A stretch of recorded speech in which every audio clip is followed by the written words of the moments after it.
Kwe, bonjour à tous. Alors, j'espère que tout le monde est en place. Bonjour, bonjour, bonjour, bonjour. Kwe. Alors, nous sommes le 7 mai et c'est la journée du Vésac pour tout le monde à travers la planète. Donc, je vais attendre un petit peu que les gens commencent à arriver. Et je me présente, je suis Luma, je suis la femme médecine de la nation Sartigan, algonquine du Québec. Et c'est une position qui me fait bien plaisir parce que c'est une jeune nation qui a de très anciennes racines et nous sommes en train de redévelopper la nation comme telle et j'aurai des belles nouvelles à vous annoncer probablement dans les prochains mois. Pour l'instant, bien, nous sommes réunis aujourd'hui pour le rassemblement de l'unité planétaire. On n'est pas nombreux, mais je commence immédiatement parce que je sais que les gens vont arriver. J'espère que vous êtes bien, que tout le monde est bien en ce moment. Ça commence à être difficile, le confinement pour tout le monde. On n'entend parler que de ça. Je vous invite aujourd'hui, non pas pour parler du confinement, mais probablement pour nous aider tous à lever le rideau. Pourquoi est-ce que j'ai appelé ça comme ça? Parce que aujourd'hui, c'est une journée qui est particulière. Cette pleine lune, c'est une super lune en plus, elle est plus près de la Terre. Mais c'est une tradition très importante qui réunit l'Orient et qui réunit l'Occident. Autant le Christ que le Bouddha, si vous voulez. Pour ceux qui sont dans la connaissance du Vésac, vous savez très bien que c'est une journée très pratiquée à travers le monde, qui est célébrée, parce que ça nous rappelle qu'on est tous dans le cœur, qu'on est tous dans l'esprit. On représente Jésus dans son cœur et Bouddha pour l'esprit. Donc, quand on les joint ensemble, ça crée un supra, un être supra. Et comme nous sommes tous des enfants de la lumière, que c'est une chose qu'on oublie souvent, eh bien, je crois qu'aujourd'hui, c'est une journée magnifique pour se rapprocher de soi, se rapprocher des autres. Et dites-moi donc si vous m'entendez bien. Je m'excuse, je n'ai pas posé la question. Est-ce que l'audio est bien? Je n'ai pas pu le vérifier avant, ce que j'espère. Donc, se rapprocher les uns des autres, c'est aussi très bien pour l'unité planétaire. Vous savez, je vous ai raconté le mois dernier ce qui s'était passé dans ma vie, là où j'ai commencé à avoir un éveil spirituel et c'est ce qui a fait que j'ai consacré ma vie qu'à ça finalement. Depuis 25-30 ans, je suis carrément toujours à l'intérieur de cette recherche personnelle, mais une recherche spirituelle, une recherche collective aussi. Pourquoi? Parce que les gens, nous sommes tous à la recherche de la signification de notre vie sur Terre. Nous sommes tous à la recherche d'essayer de se retrouver soi malgré l'hérédité qu'on a reçue, malgré l'éducation qu'on a reçue, et toutes les formes de conditionnement. On sait bien qu'il y a quelque chose de plus profond en soi qui demande à émerger, qui demande à naître, qui demande à être. Et si on regarde ce qui se passe actuellement sur la planète, je suis convaincue que vous avez votre opinion, peut-être oui, peut-être non, mais que vous avez une opinion de fait sur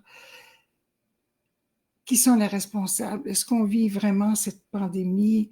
Est-ce que c'est raisonnable? Est-ce qu'on se fait pas... est-ce qu'à quelque part, il n'y a pas une grande manipulation? Est-ce que c'est tout à fait normal? En fait, toutes les questions que l'on peut se poser sont importantes parce que on se voit confiné dans nos maisons sans avoir rien à dire, sans être capable de vérifier les sources. Et je sais très bien que pour nombreux d'entre vous, vous avez déjà fait vos recherches, mais même encore là, est-ce que nous avons la vérité? Est-ce qu'on a le grand portrait? J'en doute. Ce sera toujours difficile d'avoir le grand portrait de l'extérieur, parce que ce qui est à l'extérieur de nous a une force, une puissance qui contrôle des masses, mais elle n'est pas plus puissante que la force qui est en nous. Et je pense qu'avec l'enseignement du Bouddha, l'enseignement du Christ, l'enseignement de très grands maîtres, je pourrais nommer aussi Sitting Bull, je pourrais nommer Grand-Père William Commandant, qui a porté dans son cœur un rayonnement de pardon, un rayonnement d'amour, en disant, écoutez, moi j'ai fait la guerre dans mon cœur, j'ai passé par ce chemin-là de la dualité, et c'est quand je suis retournée dans mon cœur que j'ai trouvé la route du pardon pour Grand-Père William Commandant. Pour Gandhi, c'était autre chose, c'était vraiment la voie de la non-violence, de prouver qu'un peuple entier comme l'Inde pouvait obtenir sa libération sans tirer un coup de fusil, simplement par la détermination que les gens avaient, la foi qu'ils avaient. C'était tellement profond qu'ils ont réussi. Contre l'Angleterre, c'est pas rien. Donc, on peut aujourd'hui se positionner aussi comme ça. Nous l'avons probablement oublié dans ces dernières années, ces dernières décennies folles. C'était fou parce que tout va tellement rapidement. On s'est fait dépasser par plein de choses. On est embarqué dans une roue sans fin. J'ai beaucoup de gens que je connais partout. Et là, le déconfinement va commencer bientôt. Et déjà, dans leur réaction, lorsqu'ils en parlent, ils sont déjà stressés. Ils sont déjà dans un état de bon, ça va recommencer. Et je pense que quand on a goûté un petit peu au calme, qu'on a été capable de se voir intérieurement, en tout cas de reprendre contact avec soi intérieurement, on n'a plus envie de le quitter. Puis actuellement, la conscience collective a fait un saut quantique au niveau de l'éveil, au niveau de la compréhension. Quand je dis quantique, ça veut dire que c'est un grand saut. C'est une grande ouverture, une grande élévation. Maintenant, comment on va être capable d'appliquer cet éveil de conscience dans notre quotidien, parce que c'est important, la spiritualité, ça ne se passe pas que dans la tête, ni dans le cœur. Il faut aussi être capable de l'exprimer dans notre mode de vie, comment on travaille, la façon qu'on est. Vous avez peut-être vécu des moments très difficiles dernièrement, soit de solitude, soit parce que la maison était pleine, tout le monde était à la maison et que vous aviez perdu l'habitude de vivre tout le monde ensemble, soit parce que les peurs sont arrivées au niveau du travail, au niveau de la santé, à toutes sortes de niveaux. Vous avez peut-être voyagé sur une mer agitée. N'empêche que si vous êtes ici, si vous écoutez, en tout cas si on a cette rencontre de l'unité planétaire, c'est parce qu'on a ensemble, il y a quelque chose qui vous attire, il y a une résonance à l'intérieur de vous. Et on a besoin, je pense, de commencer à croire qu'on peut être ensemble et qu'on peut changer les choses ensemble. Si on travaille tous à partir de nous-mêmes, vous le savez, je le sais, mais à force de se le dire, à force de l'entendre, à force peut-être de le ressentir, de se ressentir les uns les autres, on peut peut-être arriver à avoir des bonnes idées et ne pas avoir peur de les mettre aussi en action. Mais pour ça, ça prend l'aide des gens. Personne peut... On a tous besoin les uns des autres. Et l'isolement, je pense que si on y regarde de près, c'est ce qui est le plus destructeur. Moralement, physiquement, économiquement, socialement. Quand on vit seul, quand on travaille tout seul, quand on essaie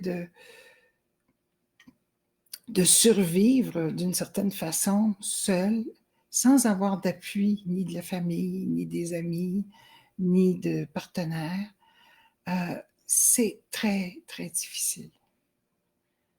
L'être humain est fait pour échanger, il est fait pour partager, il est fait pour être capable de travailler ensemble, chacun dans nos facultés.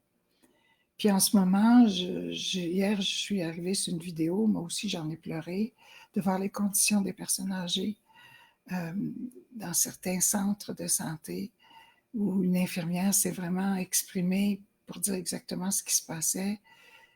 Il y a des choses inhumaines qui se passent dans nos sociétés. Et c'est plein de choses qu'on voudrait changer, mais tout seul, on ne peut rien faire. Honnêtement, tout seul, des fois, ça prend qu'une personne avec qui vous avez des affinités. Il n'y a jamais de relation parfaite. Il n'y en a jamais. On a tous des défauts, puis on a tous aussi des qualités. Et il faut apprendre à vivre ensemble avec ça. Et je pense que la journée du Vésac, c'est quelque chose qui nous rapproche de ça. Parce que c'est la rencontre, hein, la rencontre de l'énergie bouddhique et de l'énergie christique. La compassion et la clarté d'esprit. C'est cette rencontre-là qu'on doit accepter en nous parce qu'elle est là. Ça prend une puissance de la conscience collective énorme pour que chaque année, nous puissions célébrer le Vésac. Et pour nous ici, c'est venu plus tard. Hein, ça vient de l'Orient, ça. La première fois où j'ai véritablement célébré le Vésac, c'est en 1998 au Mont Shasta, où je suivais à l'époque le docteur Joshua Stone, qui avait écrit une encyclopédie à peu près de toute la connaissance mystique et tout ça. Et c'était en anglais, mais je ne sais pas, j'ai eu une poussée pour lire tous ces ouvrages en une courte période de temps. Et il nous annonce qu'il va célébrer le Vésac au Mont Shasta. Et j'invite un ami qui m'accompagne et nous partons pour le Mont Shasta. J'avais entendu parler du Mont Shasta depuis très longtemps, des énergies spéciales et tout ça, et de la comète Halley qui venait juste à peu près de passer à cette époque. Et lorsque je suis arrivée ça se faisait dans un gymnase, il y avait 1200 personnes, à ce que je me souvienne. Et j'ai rencontré une auteure dont j'ai malheureusement pas le nom en mémoire maintenant, mais elle a écrit le livre The Light Shall Set You Free. La lumière va vous libérer. C'est un volume assez épais. Et elle signait ses livres et puis elle en a tellement vendu qu'on écrivait notre nom, puis on le mettait dans une boîte et puis on retournait le prendre dans l'après-midi. Et c'est ce que j'ai fait. Si je vous raconte ça, c'est parce que elle a canalisé un message pour moi. Imaginez, il y en avait des livres dans cette boîte. Mais moi, toute ma page était écrite. Puis elle me disait que j'avais vécu à l'époque avec Jean le Baptiste.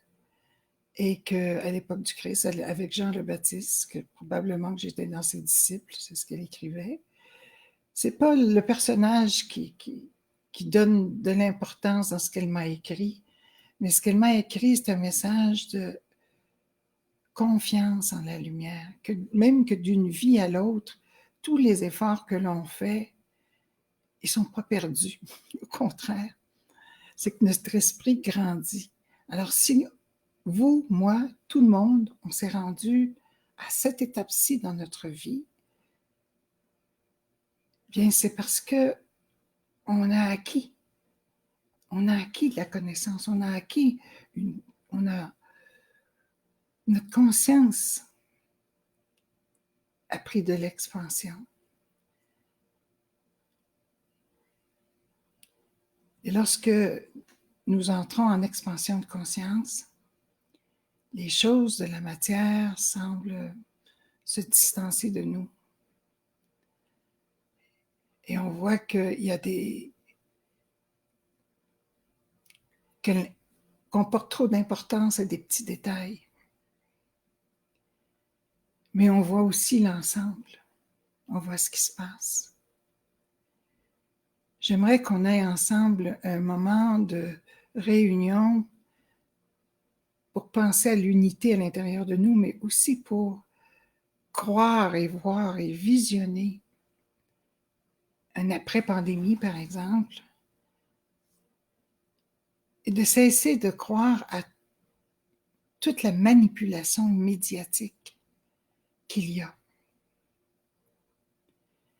Et je ne suis pas la seule à le dire, bien au contraire. Je ne m'implique pas nécessairement directement dans tout ça. Il y en a d'autres qui sont beaucoup plus qualifiés que moi. Mais par contre, il y a le ressenti, il y a le gros bon sens aussi. Quand je dis ne pas croire ou ne pas s'impliquer dans toute la propagande média, ça ne veut pas dire de ne pas écouter ce qu'on a à faire, mais c'est d'avoir du discernement, de prendre de la distance avec chaque chose. On a beaucoup parlé de ça cette semaine dans mes cours, en ligne et tout ça, de prendre de la distance, même avec soi-même, même avec son mental, de prendre une distance, être capable de prendre ce recul, d'observer sans être à l'intérieur de ce que l'on observe, d'écouter sans être à l'intérieur de ce qu'on écoute, puis même de parler sans être à l'intérieur des paroles que l'on parle, d'avoir une distance, d'être capable de rester plus près en soi.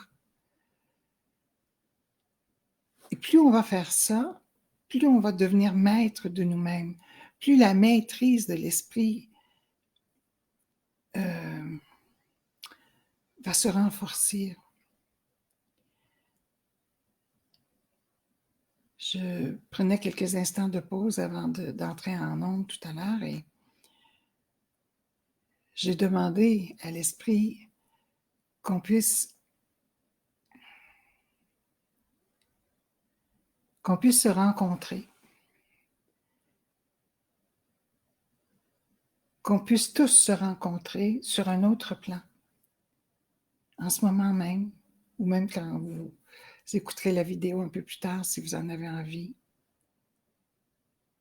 mais de se rencontrer au niveau de notre esprit, au niveau de votre cœur.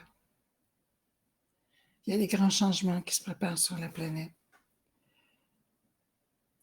de très grands changements. Et nous n'avons pas à être des esclaves de quoi que ce soit et à subir quoi que ce soit.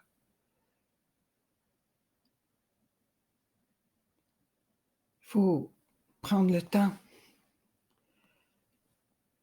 de ressentir et de voir nos décisions. Je suis très surprise, vous savez, et contente aussi de voir à quel point il y a beaucoup de personnes qui se sont... qui commencent à parler, qui commencent à dire les vraies choses, qui commencent à passer à travers leur peur. Puis pour ouvrir un rideau, pour ouvrir à la vérité, il faut nécessairement que l'on passe à travers nos peurs. Si on ne passe pas à travers nos peurs, on va rester là.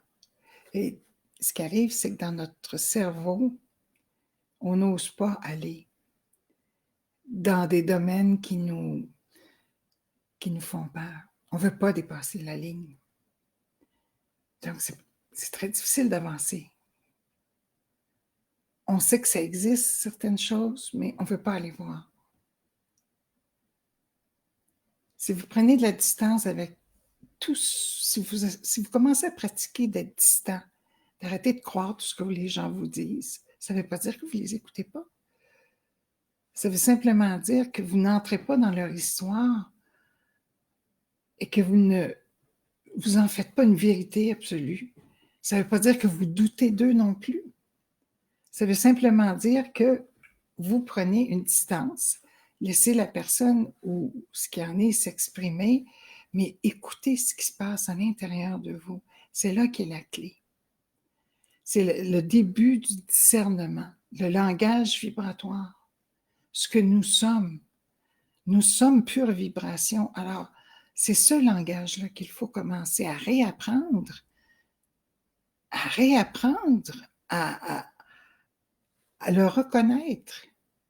On le fait occasionnellement dans notre vie quand c'est vraiment fort, Mais c'est en tout moment qu'on reçoit des informations et qu'on émet des informations. Je le dis souvent, mais c'est important. Si vous ne ressentez pas, si vous ne savez pas ce que vous ressentez, vous ne pourrez jamais connaître l'information réelle qui est là à cet instant. Parce qu'oubliez pas, tout se passe à l'instant présent. Quand on s'en va dans l'imaginaire, on s'en va dans des pensées, et on commence à se raconter une histoire, c'est pas le moment présent, ça. Parce que l'histoire va certainement orienter vers quelque chose qui s'est passé il y a 2-3 jours ou quelque chose que vous appréhendez ou que vous désirez dans quelques jours. L'important, c'est que vous sachiez entendre au moment présent. Et plus vous allez porter votre attention, plus l'union va commencer à se faire en soi. Même avec les gens avec qui on est, des fois, comme je l'ai dit, il n'y a personne de parfait. On a tous nos moments, nos bons moments, puis nos moments les plus difficiles. Malheureusement, on n'a pas reçu une éducation qui s'approche de la compassion. On n'a pas reçu une éducation, puis même toute l'information qu'on reçoit, elle est toujours dans le paraître et dans le jugement. On a été obligé de faire des combats énormes pour accepter les différences dans la société. On n'aurait jamais dû avoir à faire tout ça. D'accepter les gens tels qu'ils sont, c'est simple. Mais au nom de la mode, au nom des styles, au nom de toutes sortes de choses, on se perd, puis on n'entend plus rien. Plus vous allez être en résonance avec votre cœur, avec ce qui se passe, je vous dis le cœur, pourquoi le cœur? Pourquoi ça ne serait pas un autre centre? Parce que le cœur, c'est un transmetteur et un émetteur universel, même notre cœur physique. Ce n'est pas que le cœur, le chakra du cœur, la conscience, c'est une conscience qui est universelle. Plus on développe notre attention, pardon, plus on développe l'attention à ce qui se passe à l'intérieur de notre récepteur émetteur, plus notre corps mental supérieur décode pour nous. C'est moins confus, c'est beaucoup plus clair. Puis on peut se rendre compte, par exemple, en discutant avec quelqu'un, qu'en fait, ce qu'elle nous raconte, peut-être, et c'est pas tout à fait la vérité, mais au lieu de la juger, ce qui va arriver, c'est que on va ressentir de la compassion pour cette personne-là, peut-être qu'elle est en grande souffrance. Malheureusement, comme je disais tout à l'heure, les personnes les plus près de nous, c'est ceux-là qui sont les plus sévères avec nous. Puis nous aussi, on est très sévères avec eux. Ça va des deux côtés, parce qu'on est dans l'histoire tout le temps. Le Vésac nous rapproche de cette notion que nous sommes des esprits. Parce que comment l'esprit bouddhique et l'esprit christique peut-il se rencontrer dans la matière? C'est impossible. Mais dans l'esprit, oui. Alors on se rencontre toujours dans l'esprit. Et l'esprit, j'ai lu à quelque part, je l'ai mis dans un de mes cours aussi, que l'univers ne s'exprime pas ni en français ni en anglais ou d'autres langues, elle s'exprime en vibration et en fréquence. Pourquoi on aime la musique? Il y a tous les styles de musique, parce qu'elle parle à votre âme. Alors, selon votre état d'âme, ou votre état d'esprit surtout, vous allez avoir des tendances musicales différentes. Est-ce que vous écoutez la propre musique qui est en l'intérieur de vous? Est-ce que vous y pensez même? Moi, ça m'a pris longtemps avant de comprendre que j'étais souvent éloignée de moi-même. L'endroit où j'avais le plus de distance, en fait, c'était avec moi. Puis j'étais collée sur tout ce qui était extérieur. personnes, activités, des choses à faire, des choses à réaliser.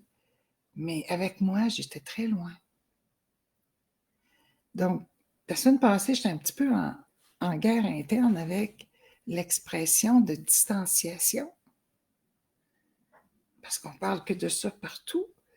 Puis cette semaine, j'ai fait la paix avec ça parce que je me suis dit, ben, c'est peut-être une façon de comprendre la distance qu'on a avec nous-mêmes.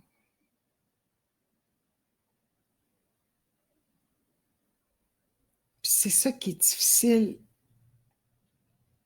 à saisir parce que tout autour de nous nous ramène tout le temps à l'extérieur. Fait que je pense que c'est un engagement personnel qu'on doit prendre. Vous savez, si vous connaissez les Toltecs, les 4 accords Toltecs, c'est 4 principes, 4 engagements avec soi. Et si on garde, si on pratique ces engagements-là, si on les respecte, eh bien, on a une croissance spirituelle qui est beaucoup plus grande. Même notre personnalité s'affine aussi. Une personnalité, ça change. Je suis certaine que vous n'êtes pas la personne que vous étiez il y a 10 ans, je pense. Donc, si vous prenez le temps de vous rapprocher de vous, pas dans votre tête, mais en allant chercher les vibrations qu'il y a dans votre cœur, quand il se passe des choses. Vous pouvez le faire quand vous méditez, bien sûr. Mais le plus important, c'est pas quand vous méditez, c'est quand vous êtes en relation avec une personne ou une situation, d'avoir le réflexe de vous poser puis d'aller dans le ressenti qui se passe intérieurement.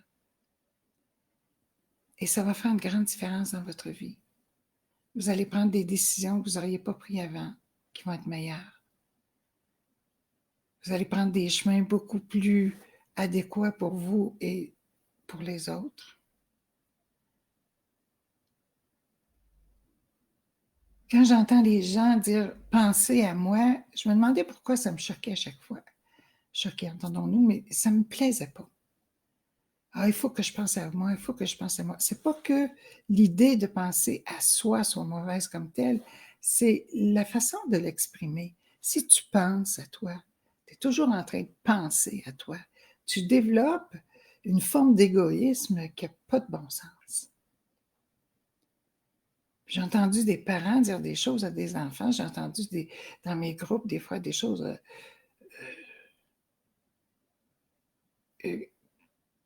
qui me faisaient mal à l'intérieur parce que je me disais, ils ne se rendent pas compte à quel point ils sont devenus égoïstes en pratiquant, parce que c'est une pratique de penser à soi. Au lieu de peut-être dire, je vais commencer à m'écouter. Je vais commencer à écouter. Je vais commencer à ressentir ce qui est en moi. C'est ça, prendre soin de soi. Là, vous allez être dans un état d'union. Et c'est par ce passage, après qu'on arrive à se brancher d'une certaine façon, mais d'une façon consciente, avec la conscience collective de la planète. Et là, on peut entendre, on peut ressentir la synthèse du moins de ce qui se passe en ce moment, à chaque instant, si on le veut. Mais le plus important, c'est de rester branché sur ce que l'on ressent, sur ce qui vibre en nous. Puis vous inquiétez pas parce que c'est là que le mental supérieur commence à être en action. Le mental inférieur, c'est notre mental de tous les jours, j'ai envie de dire. Mais c'est le mental qui gère les choses de la matière. C'est l'endroit, parce que c'est pas, vous savez, notre cerveau, il n'est pas juste dans notre tête, là, notre esprit est beaucoup plus...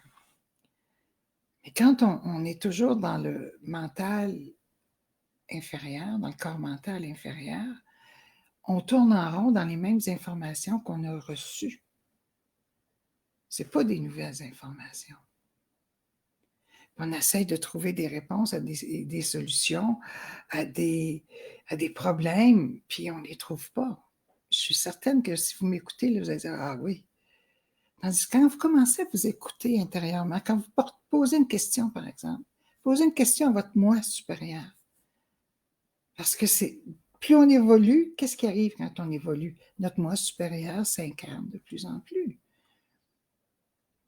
Mais notre moi supérieur entend. Nous sommes en relation tout le temps avec. Posez une question, puis écoutez ce que vous allez ressentir. Et ce qui va arriver, c'est que le corps mental supérieur, celui qui est directement avec votre moi supérieur et l'univers, va vous traduire ça va commencer à vous envoyer une traduction plus concrète.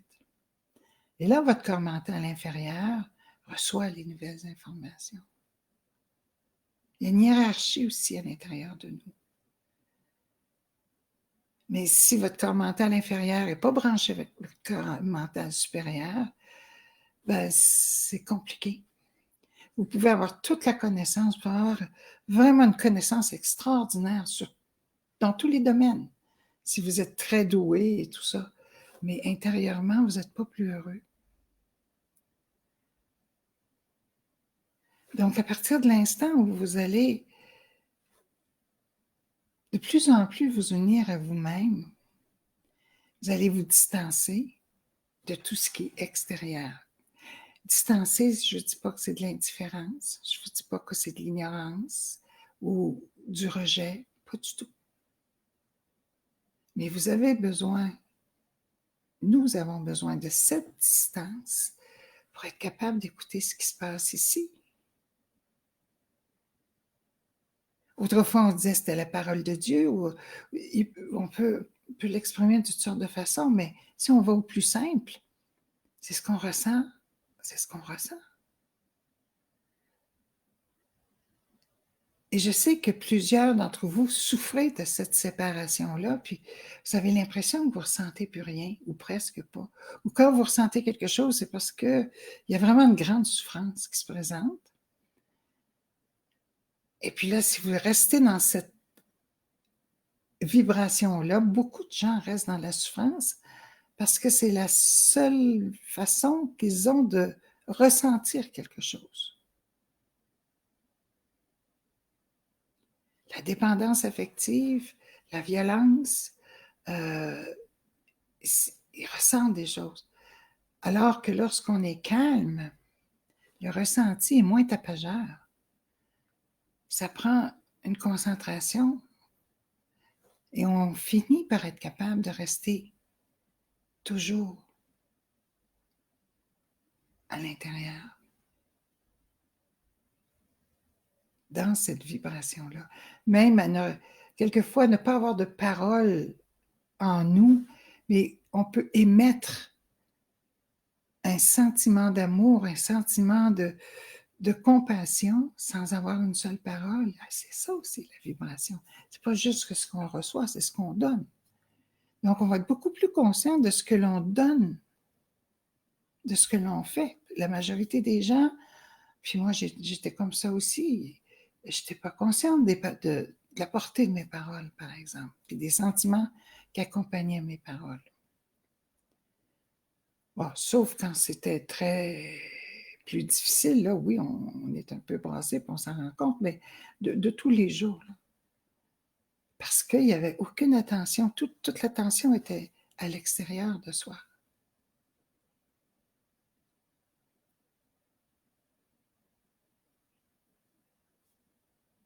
Donc, c'est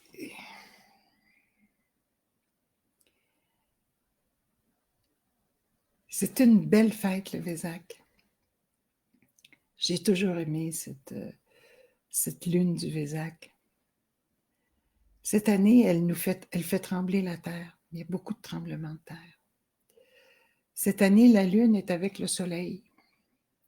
Le soleil a recommencé son cycle il a terminé un cycle d'11 ans, il a recommencé un autre cycle et il y a toujours des effets parce que les projections, si vous voulez, du soleil, les explosions solaires, quand elles sont dirigées directement vers la Terre, provoquent différents effets, entre autres provoquent des tremblements de terre. C'est prouvé maintenant scientifiquement ça. Mais ça provoque aussi des tremblements à l'intérieur des êtres humains, les plus nerveux. La puissance de la luminosité à cette époque de l'année, c'est quelque chose aussi d'important parce que là, on reçoit beaucoup plus de luminosité. Il faut être capable de l'accepter. C'est pour ça qu'une fois, j'ai une personne qui me disait, mais explique-moi pourquoi il y a des dépressions au printemps. Ça devrait être le contraire. Il fait beau, on est content, on se renouvelle, tout est en train d'éclore dans la nature. Pourquoi il y a des gens qui tombent en dépression profonde? Parce qu'ils sont incapables de ressentir la vibration de la lumière. Ils sont trop habitués à porter leur attention à la vibration de la souffrance. Pour l'instant, ils sont incapables de la recevoir parce que ça ne cohabite pas avec leurs pensées. Quelqu'un qui est dépressif pense beaucoup négativement, beaucoup. C'est de l'autodestruction. Des fois, ça dépend des stades, mais il y a différentes façons de le voir, de le ressentir. Alors, plus on se nettoie intérieurement, plus on se rapproche de soi, moins le corps mental tombe dans l'imaginaire, puis nous raconte toutes sortes de choses négatives. Et même aussi d'autres histoires qui ne sont pas nécessairement négatives, mais qui sont complètement pas nécessairement vraies, qui portent des gens en confusion, qui les font tomber dans le doute éventuellement. Notre imagination, c'est pour être capable de créer consciemment. Si vous prenez un artiste, un peintre par exemple, il va commencer par avoir quelque chose qui tourne autour de lui, une vibration. Ça va commencer à l'habiter, cette vibration-là. Puis là, tout à coup, il va commencer à avoir des images de ce qu'il aimerait probablement accomplir comme œuvre. Et là, il va se mettre au travail. Là, tous ses outils, toutes ses facultés, tout son imaginaire est à son service de façon consciente. Et il se met au travail. Et il va faire les œuvres. Il va s'exprimer. La même chose pour la musique, l'écriture. Ça peut être aussi l'ébénisterie, plein de trucs. Quand l'imaginaire est au service de la lumière, on crée des choses extraordinaires. Mais quand l'imaginaire fait partie de notre quotidien pour s'inventer puis croire qu'on n'invente pas des vieilles histoires, bien, on arrive à se faire souffrir d'une façon pas possible. Je pourrais aller un peu plus loin, mais c'est pas le but aujourd'hui, parce que si vous êtes dans une fréquence vibratoire, dites-vous une chose. Si vous êtes trop longtemps dans une fréquence vibratoire plus lourde, vous allez attirer. Vous allez tomber dans un monde de vibrations plus lourdes. Puis, il y a toutes sortes de choses qui peuvent se passer. Autant les personnes, les lieux, visibles et invisibles. De même, quand vous montez votre taux vibratoire, en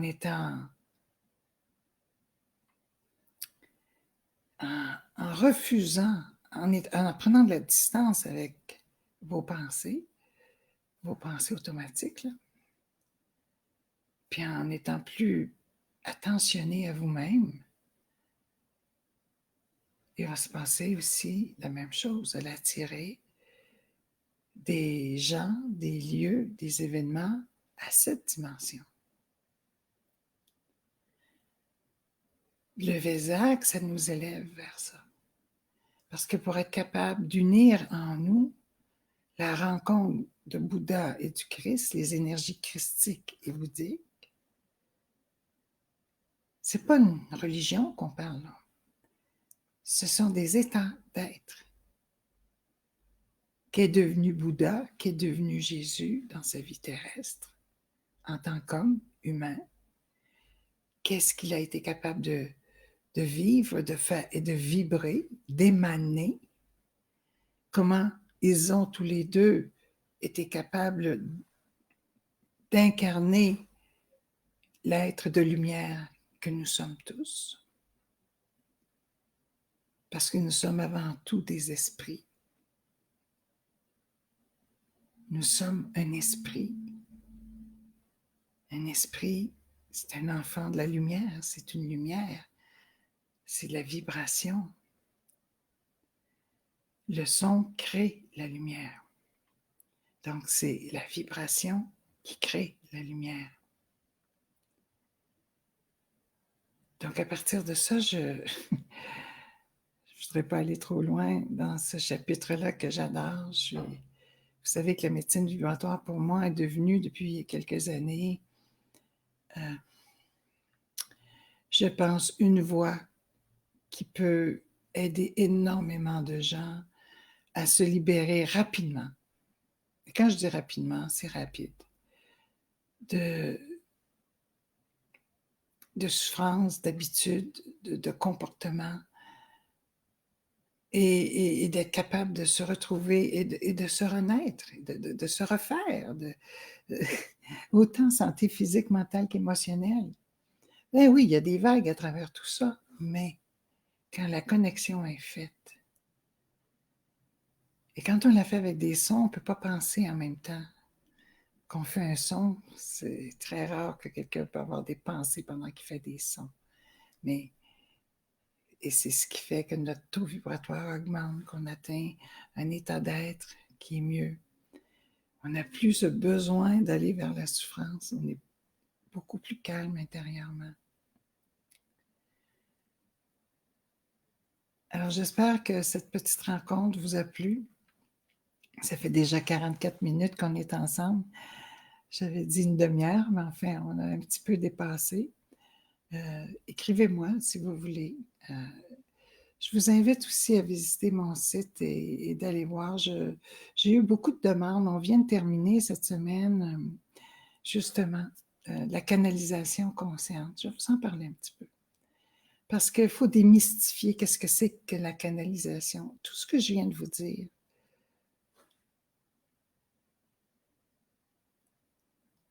c'est une forme de canalisation.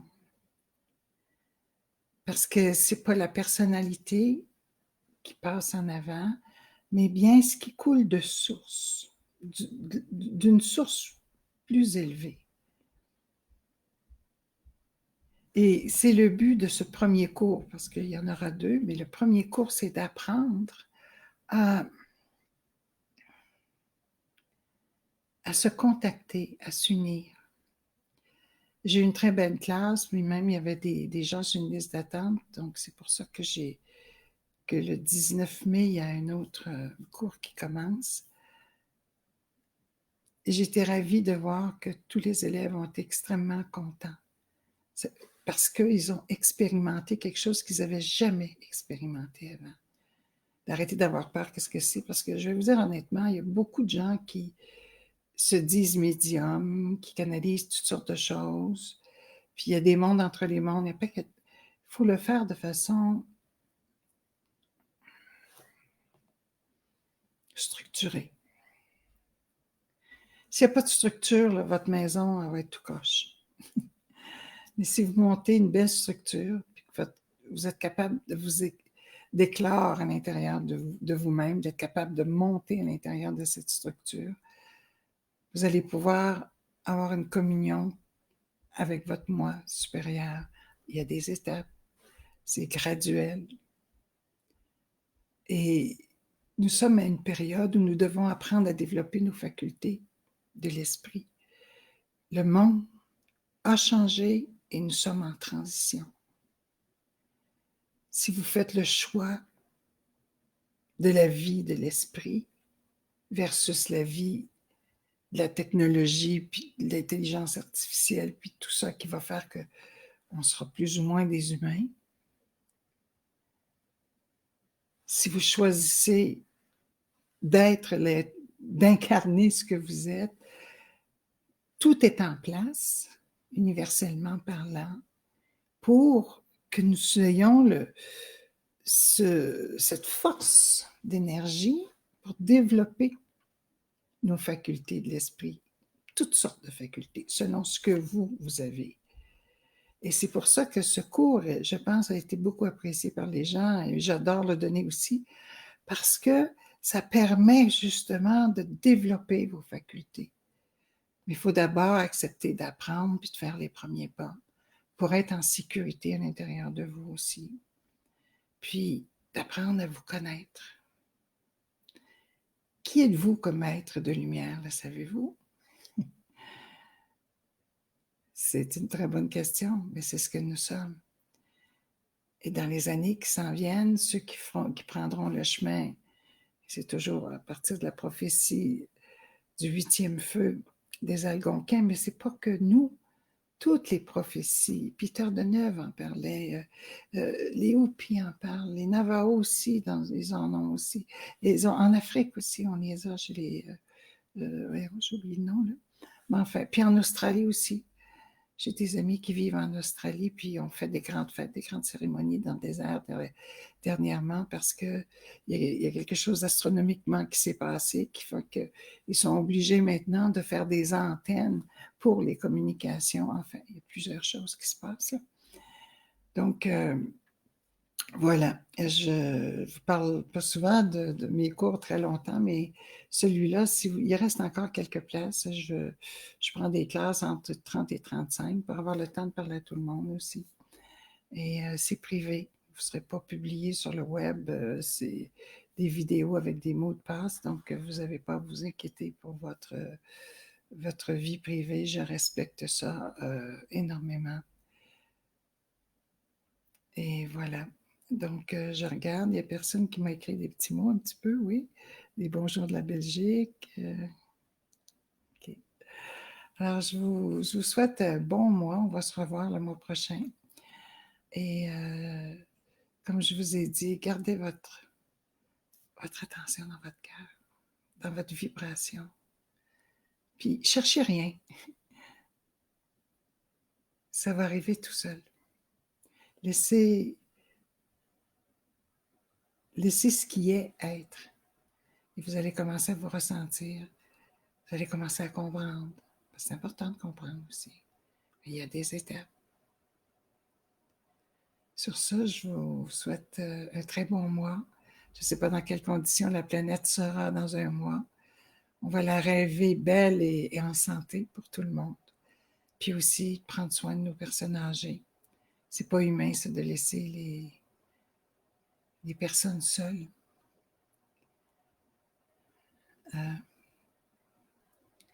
J'espère que vous allez pouvoir revoir vos parents et des amis aussi. Donc, je vous dis mitakuye oyasin. Miigwech, miigwech, miigwech. Namaste.